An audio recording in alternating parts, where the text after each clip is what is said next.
The NDP stronghold of Hamilton Centre could see a tighter race when voters head to the polls on April 28th. Tonight, we preview some of the candidates in the riding who are seeking to guide the federal district through an ongoing trade war with the U.S. Jason Gaidola joins us live in studio with the latest. Jason. Good evening, Matt. No other party but the NDP have held the seat in this riding since its inception, and incumbent Matthew Green seeks to be re-elected for a third time. However, a Liberal wave in the polls may suggest a potential toss-up this time around. I rose in the House of Commons 349 times. My colleagues from the Liberal backbench, 88 times. So we actually have the ability in opposition to stand more regularly, more frequently, and more forcefully to speak up for Hamilton. A long-standing track record at Parliament Hill is one element to Matthew Green's bid to regain his seat in Ottawa. The NDP incumbent has held the Hamilton Centre seat since 2019.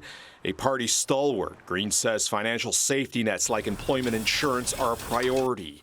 And he also pointed to gains from a previous supply and confidence agreement.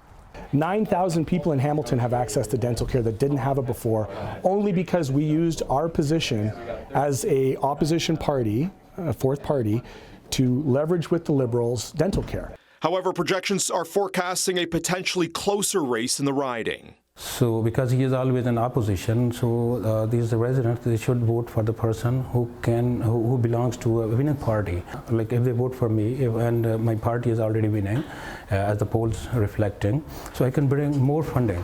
Aslam Rana, who lives outside the riding but intends to make Hamilton his permanent home, is campaigning on supports for impacted workers from tariffs, addressing waterfront pollution, and fixing city infrastructure. Especially the roads. You will find 2 out of 3 the worst streets all over Ontario are in this riding. I want to find some collaboration. I want to do better, like be a bridge and bring more funding, more grants from the federal government. 8 total candidates will be on the ballot sheet come April 28th, including 4 from parties that hold seats on the Hill. Hayden Lawrence is the Conservative candidate here in Hamilton Centre. We did attempt to reach out to him today for an interview, and his campaign manager tells us that he is prioritizing his campaign in the neighborhood. It's good for people to know that. Sandy Crawley is seen planting his previous Ontario Green Party campaign signs today. And when I ran provincially here, Mike Schreiner had the best housing policy, and the NDP grabbed it. We said, okay, great.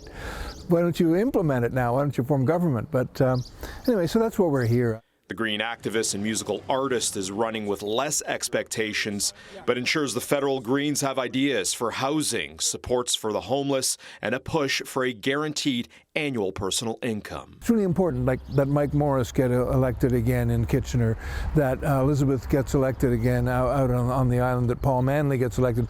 If we had 4 more people in Parliament, we could make a difference.